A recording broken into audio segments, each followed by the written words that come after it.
recorded live at 4ZZZ Studios Brisbane on 102.1 FM. And broadcast across Australia on the Community Radio Network. You're listening to Z Games. With 10 years experience and over 500 episodes, Z Games brings you the best in gaming news, reviews, community and culture. Want to reach out? Message us on Facebook at ZEDGamesAU. Welcome, friends of all designs. This is Z Games. Woo! Z Games. That's what we're called. We've been called it for a while. Yeah. I think at least. But it's What did the intro say? Like three years. At least 3 years. Sweet. I hear it's closer to 13 now. Oh, that's nice. My name's Paul, and joining me tonight are Zahra Hello. and Maylee on the line. woo, hello. That's right. Where are they? The afterlife? I hope not. The sewer? I also hope not. It's one of those. It's one of those two. No! I won't tell Maylee! which. Get out of the sense! I as a teenager, the sewers looked very appealing. What are you What? talking about? I was, there Storm were the drains. turtles. And have you ever been urban exploring and not suddenly died in a flash flood?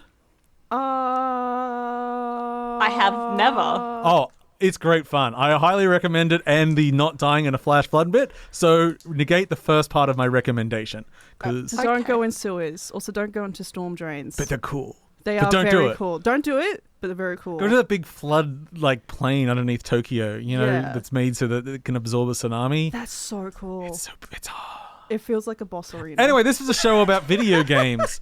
We talk about video games because we've played video games and we want to play more video games. And if you like video games, I hope you enjoy them. But for right now, we're actually going to listen to some news, and you won't believe it. It's about video games. No. What? This week in gaming news. More in Activision Blizzard Microsoft news. The EU Commission into Microsoft's acquisition of Activision Blizzard has been approved after an extensive investigation. Microsoft has agreed to provide free licenses for the next 10 years to cloud streaming services, allowing residents in the European Economic Area to stream Activision Blizzard games on any cloud platform, addressing the competition concerns identified by the Commission. However, the merger still faces challenges with the FTC filing in the US and continues to be blocked pending appeal in the UK. In other Activision Blizzard news, the company has abandoned its original plans for Overwatch 2's separate co-op PvE mode, a major selling point that got players to move somewhat objective-free from Overwatch 1 to 2. Now, the game will incorporate co-op gameplay and experiences into the live service model, disappointing fans who have been eagerly anticipating the depth and progression of the original vision. These views have been best summarised by the user Uchiha God 53. The was the point of Overwatch 2 then? Zelda, good, bad, and the ooh, look at the pretty colours. Fans have been disappointed at the release of The Legend of Zelda Tears of the Kingdom. With a player finishing the game in just over an hour and a half, speed rated Gymnast 86, the inability to pet dogs, and the lack of unlimited bombs. Despite this, Tears of the Kingdom has received overwhelmingly positive reviews with around 97 on Metacritic and OpenCritic, making it the highest rated game of 2023 and the highest rated Switch game to date. The critical success of Tears of the Kingdom has made it the biggest Zelda game launch in the UK and is expected to be one of the biggest and best-selling games of the year worldwide. Players can look forward to more in the future, with series manager and producer of Tears of the Kingdom Eiji Onama stating that the future Zelda series games will continue to embrace the open world format introduced in Breath of the Wild. Onama compares this shift to how Ocarina of Time established a format for subsequent Zelda games in the late 90s. Amazon doubles down on Lord of the Rings MMO. After talks broke down between Tencent and Amazon in 2021, Amazon decided to abandon their stake in a Lord of the Rings MMORPG. However, the rights of the franchise recently reverted to Middle-earth Enterprises, leading to new discussions with Amazon and the eventual partnership between Amazon's New World team and the Embracer Group. The game is currently being pitched as an MMO separate from the Lord of the Rings projects, rather aiming for gameplay experiences over faithful adaptation with an over 20-year lifespan. However, Lord of the Rings Online fans are not worried about this game taking over the franchise, even in the face of potential service shutdowns and resource allocation, instead pointing to the lackluster performance of Amazon's MMO New World. And here are some tasty gaming bites. You can finally 100% the Burning Shores DLC of Horizon Forbidden West, now that they've added the one Brimshine sliver so you can finally buy and upgrade everything. In a new acquisition to the gaming community, sea lions have become gamers, with the US Navy's Spike traversing maze without fishy bribery and showing delight when winning games. And finally, the relaxing co-opal game Power Wash Simulator has hit 7 million users, making us ask the question, why meditate when you can simulate? And now for some upcoming games. On Friday 19th, build your own racer in LEGO 2K Drive, coming to everything. Monday, May 22nd, multiplayer tactical roguelike Inkbound comes to PC. Tuesday, May 23rd, save the post-apocalyptic world in the tactical RPG Miasma Chronicles, or save it as a platforming pixie preservationist in After Us, both coming to PC and next-gen consoles. Or lighten up with a cartoonish platform shooter Glitchbusters Stuck on You coming to PC, PS4 and Switch.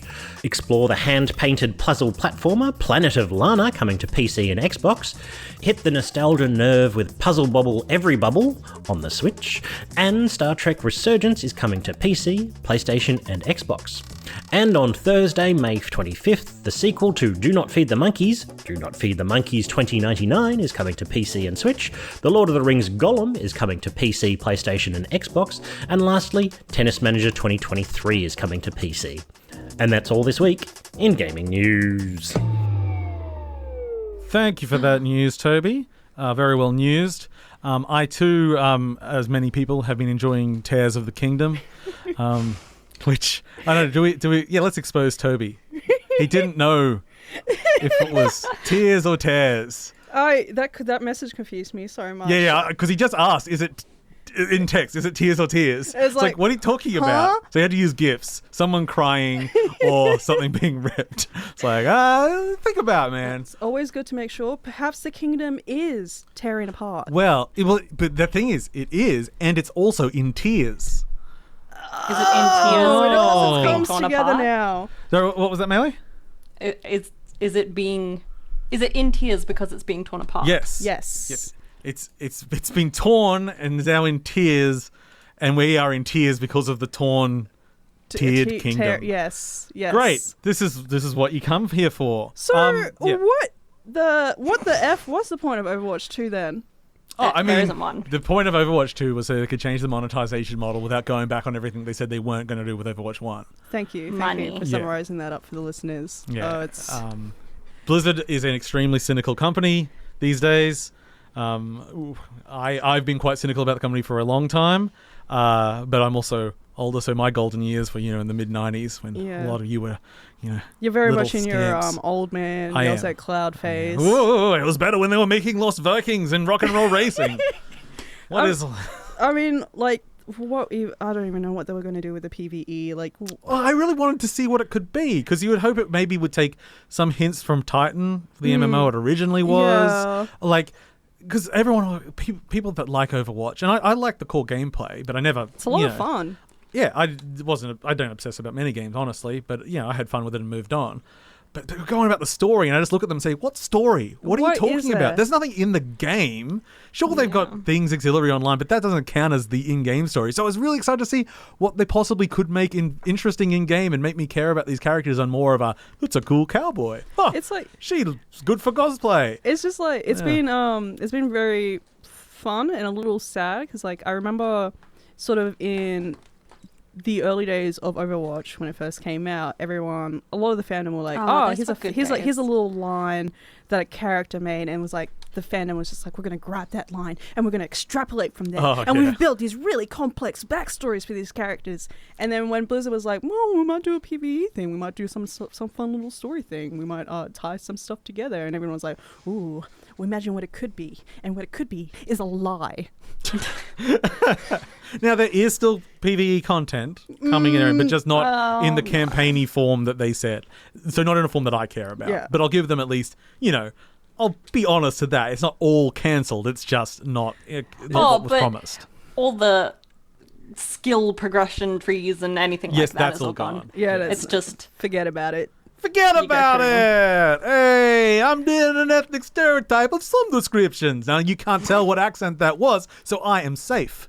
Yeah. Yes. Yes. I actually just think I did 3 random of the bad stereotypes of the same ethnicity. I'm supposed to... Oh, no. Anyway. So you're listening to Zed Games, is that it? You're listening to Zed Games. You're listening to Zed Games. Hello, you're listening to Zed Games. You're listening to Zed Games. You're listening to Zed Games. You're listening to Zed Games. You're listening to Zed Games. You're listening to Zed Games. You're listening to Zed Games. You're listening to Zed Games. Perfect. Thank you. This is Zed Games. Welcome back. Woo! Welcome back to you, Zahra. I'm back. I never left. And a welcome back to you, Maylee. Hi. The crew's all here. And since the crew's all here, it's time to celebrate with a review. And I think, Zahra, this is the first time we've been in the studio together for yonks. For ages, yeah. So you don't normally do this. But no, now I'm really excited. Now it's time for what we do on my shows. Get ready for a review from Zahra! It's gonna be another fun game. You've got 100, but this one different. We'll find out in a second when Zahra does the review. Yeah! That was beautiful. Wonderful things. I mean, that's pretty much why I put me on this episode with you. I was just like, I really need, I need so this. We can vamp in the review intros. But you know what? There's nothing quite like farming. It's hard work and often rather thankless. It takes a tremendous amount of effort, time, fortitude, and stubbornness to make the land work with you. You're fighting against the weather, the unpredictable disease, locusts, and mice plagues. But there's something kind of magical about it. Tiny seeds bursting into a full harvest with nothing more than soil, water, and sun. Defending these crops against trials that are impossible to prevent or defeat. Knowing that there are people depending on these crops, your family helping to feed other families. It's a bit lonely, perhaps, daunting, impossibly complicated, despite being such a simple formula. Homestead Arcana is the whimsical, fun, and infinitely less hard work farming simulator with a lot of magic. In a 3D stylized world and a few characters by your side, such as your familiar Huckleberry, you'll face some undefeatable forces yourself, such as the miasma, a toxic, twisted cloud that has enveloped most of the world, corrupting everything within, threatening to consume you too, to fill your lungs with poison and drag you down. You will find your little plot of farmland meters away from the miasma, the wall of purple fog a constant reminder of its presence. And somehow you need to establish a farm here to supply food and supplies for various communities. You will start with some minimal supplies, a worn-out tent for shelter, a single corn seedling, and some bits and bobs. You will learn to plant the seedling in an appropriate spot, to water and compost it, and to channel magic into it, accelerating the growth. Balance is key here. Too much magic and you'll invoke blight upon the poor plant. You see, you can't really rush farming. You can coax it, encourage it, set it up to thrive, but have some patience or the game will force you to be patient. So no time skip. Like, at most, you can sleep through the night. That's natural time travel, sleep. I mean, that is what it is. Like, I also like to call it transportation because sometimes, it hasn't happened recently, but sometimes when I fall asleep on the couch, I end up in bed. That hasn't happened for a couple of decades. I don't know why. Once the crop grows, you can harvest it, of course. It will continue to grow more crops, but with your harvest, you'll find yourself with multiple options. You can cook it once you learn how to build a grill. You can turn it into a potion with some other materials once you have a cauldron. You can sell it to the traveling merchant, or you can fulfill requests. You see, you will get mail. Ravens will arrive with letters, of course, some of which are from your family, old teachers or friends who can give advice or send supplies or just give you a bit more information about Huckleberry, who I think is 300 years old and looking fantastic for his age. You will also get requests of all sorts from all sorts. A surge in demand for lavender, or someone wanting every type of tea possible. There's quite a variety, and nearly all of them will require time to fulfill. And once the request is fulfilled, you can send it off yourself via post. It's so satisfying seeing the mail coop fill up with what I call package pigeons, ready to deliver these precious parcels. And I feel like I need to point out when you put in a package, it sort of turns into a pigeon shape. And it's alive. It's a pigeon parcel. It's a pigeon parcel. It's all there in the name. Now, does a farming witch only farm? No. Of course, you need to find a way to solve the miasma problem once and for all. Which I thought that was going to be a riddle. Answer my riddles 3, and you'll find that the miasma seems like an impossible task. However, this is where that fortitude and stubbornness come into handy. It's much less overwhelming when you find a really, really cool plague doctor-like mask that allow you to move through the miasma without it killing you, for a little while at least. And in this way, you can explore the ruins that the miasma had claimed, including the old homestead of your late Aunt Tilly, whom Huckleberry had once been a familiar to. Your aunt and the ruins you come across are instrumental in your progress. You will find supplies, crops, upgrades, journals, strange and dangerous creatures, and precious resources in the miasma. And somehow the genius of the past and the present must meet, combining into a force that is capable of fighting back against the miasma. There are upgrades and potions to make this possible. Potions that allow you to see dangers easily or to ghost past them entirely. Pushing your abilities is essential. And when you're tired of pushing your abilities, return to the farm. Tend to your crops. Talk to Huckleberry. Find out what his old kitty mind has to offer. Give him some catnip tea. It's a slow game, but never in a way that is tedious. I'll often tend to my crops, send off some packages, and then go explore. Eventually, I built myself a proper home. I expanded my wardrobe so I now look extremely slay. I write letters to request information about the world, magic, the past, and the mundane. It's a busy world, which is reflected auditory and visually. Everything is so vibrant and colourful.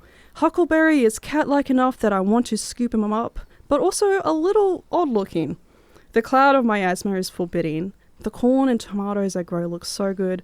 I want to eat the corn pudding in this world. I've never even heard of corn pudding. I bet you know what it's like, though. I think it's pretty good. I think it's going to be delicious. Corn's good. Corn is good.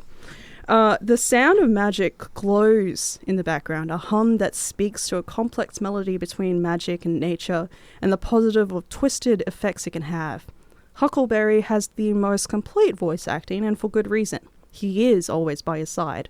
Except in the miasma, but that won't stop him from waiting for you nervously. He's got a warm voice with the slightest drawl, and I don't find it annoying after a while. The music is understated, serving as a backdrop to the events in the setting, with it taking on an etheric tone in the miasma, and a brighter one once you're out in the sun farming. Homestead Arcana is a really relaxing, really busy game, in the way that farming sims tend to be. I'm busy all the time, my actions structured around the growing cycle of my crops, and in order to progress you have to take time to explore, to improve your abilities and become stronger and smarter. You need to find solutions to the miasma, but you're not alone. You have Huckleberry, of course, keeping a paranoid eye on you. But you also have your Aunt Tilly, who you get to know over time. You get to learn about this world, how to push your abilities, and how to be patient. It's a beautiful, satisfying game, and one I'd wholly recommend for those who are intrigued by the phrase, a witchy farming sim.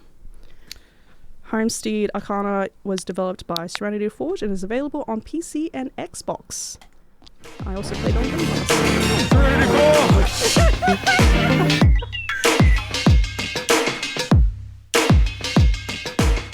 There ends the formal part of your review. I haven't played Homestead Arcana, however you prefer. I go both ways. It's just like whatever floats your boat, you know.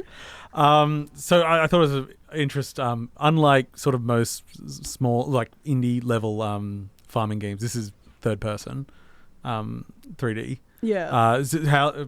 How's it perform with that? Is it? It's pretty good. Movement fun. You got a broom. Movement it's not very complicated. You can pretty much only just like walk, run. You don't really do broom. Can you jump? I don't know. You can't jump. Not jump. How often do you jump in real life? Not Maylee at the moment. Hang on. That's why I go to play video games for jumped. escapism. Jumping has just happened. Yeah. You want Jumping Jack Flash. I also just want to ask with like going to the miasma and like there being some sort of nasties around, is there any level of actual like combat engagement, or is it just avoiding things? It's mostly about avoiding things. You don't really die.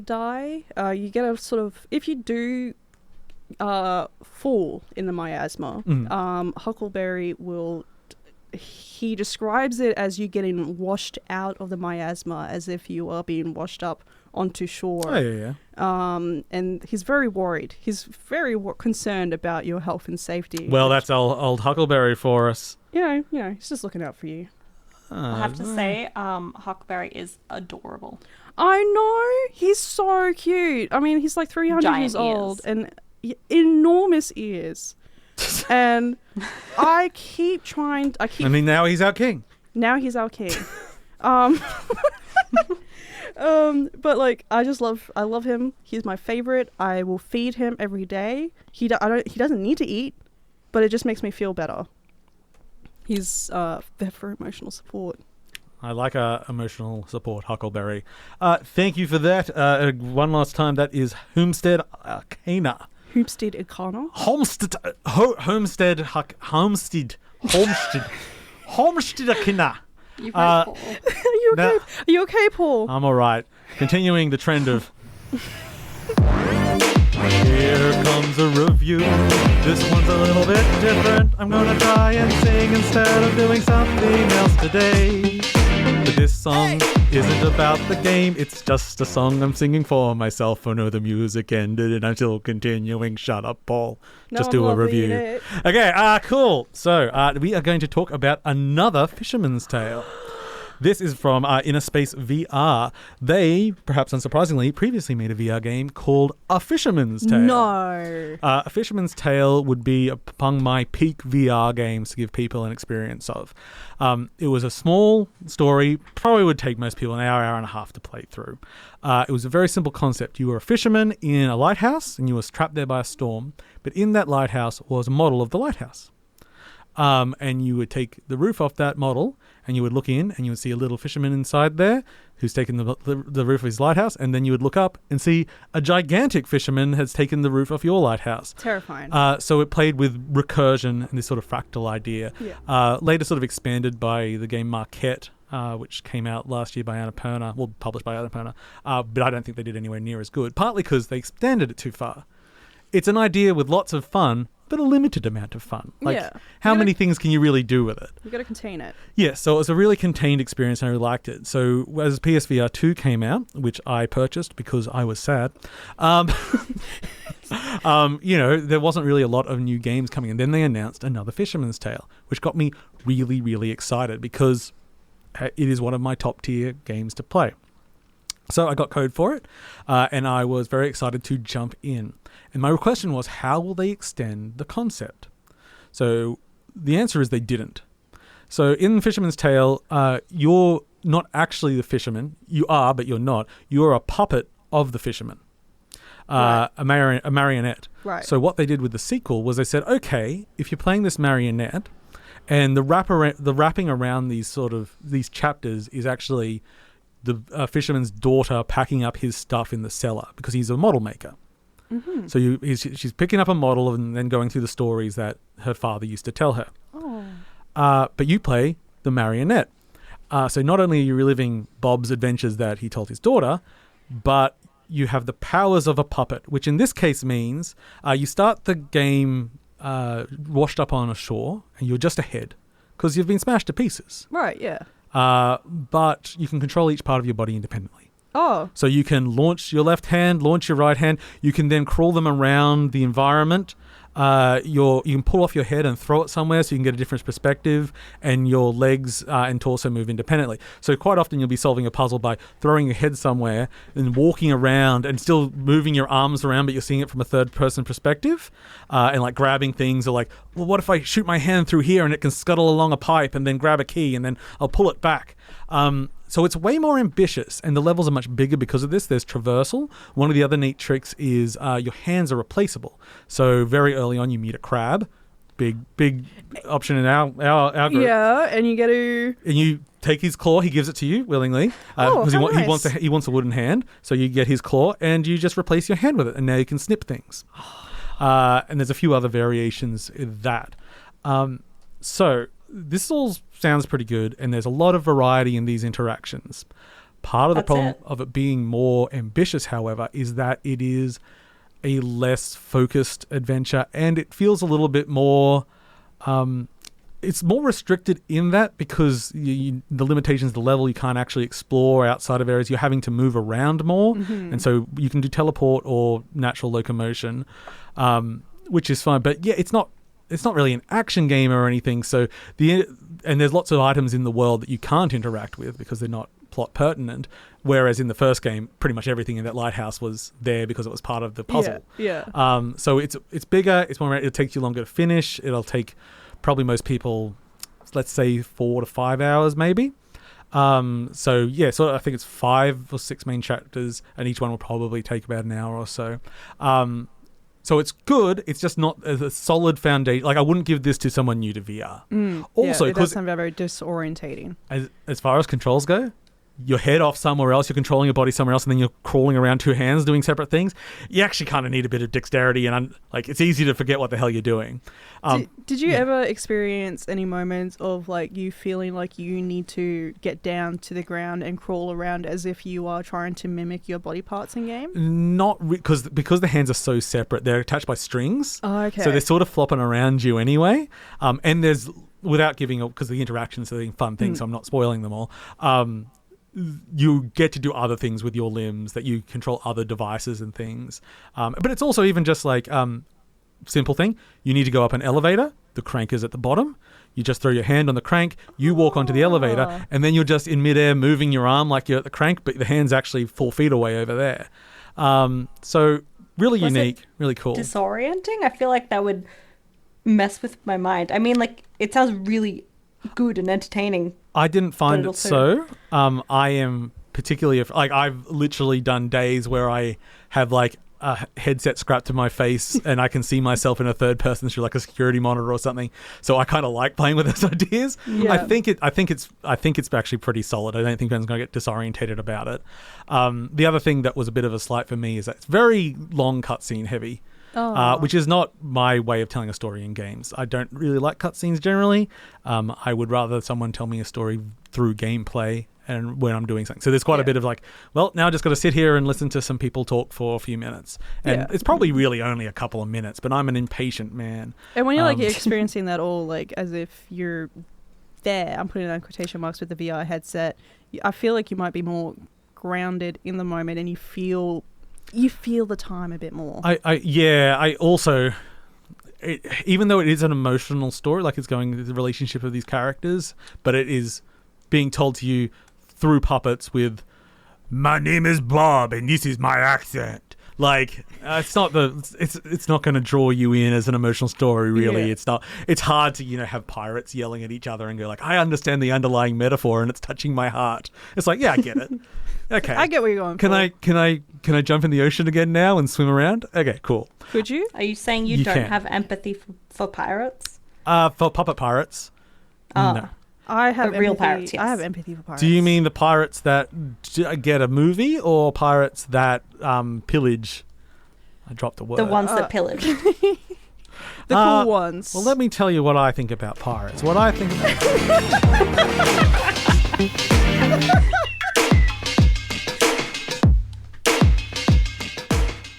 Hey! Thanks for piracy is a crime. Piracy is a crime. All forms of piracy can be. I often dabble in the Reddit piracy community. It's very interesting. What I find is that you get a small subset of people that try to justify piracy as a moral right. But I do enjoy that the majority of the community seems to be like, no. We just like free stuff. We know we're bastards. Yeah. I'm like, okay, well, I guess I could respect that. There's like, they're not standing for anyone pretending they're standing up to the man. It's like no. We want free thing. We take. It's like, oh, okay, you're scamps. All right. Yeah. Lovable little guys. Yeah. Yeah. I like if you're gonna be a baddie, own up to it. Yeah. Like, okay. We're all baddies in some way. Who hasn't accidentally stolen gum? And I mean, like ethically, on like a existential form, aren't we all part of systems that crash? And anyway, this is Zed Games. We're about to say goodbye. It's been a wonderful episode. We've listened. We've had some witch farming. We've had some witch farming. We've had some fishermen. Fishermen puppeting. Some fishermen puppeting. We've had some ethnically ambiguous accents. We've had the disembodied voice of Maylee, which is always great. It's awesome. Maylee, you still disembodied? Yeah. Oh, that pause was so long. I'm like, oh god, she's gone. She's gone. She's finally left us. Well, I told you I'm always sad. here. That's such is the way of things. Move towards the light, or don't. I don't know, your choice. Like, it's up to you. Thank you for listening to Zed Games, the video game show. We have a video game quite regularly. You'll video game in 7 days' time at the same bat channel, same time, same place. Same frequency. With some different people. With some different people. I might be there. Well, we've got that to look forward to. Yeah. That sounded more sarcastic than I meant, but oh well. I'm so mean. That's right. The conflict begins here. Producer v producer. Down we go. Thank you for listening to Zed Games, and catch you all later, folks. Bye. Bye. Thanks for listening to Zed Games. If you'd like to listen to more, check out our podcast on Spotify. Or follow us on social media at ZED Games AU. See you next time.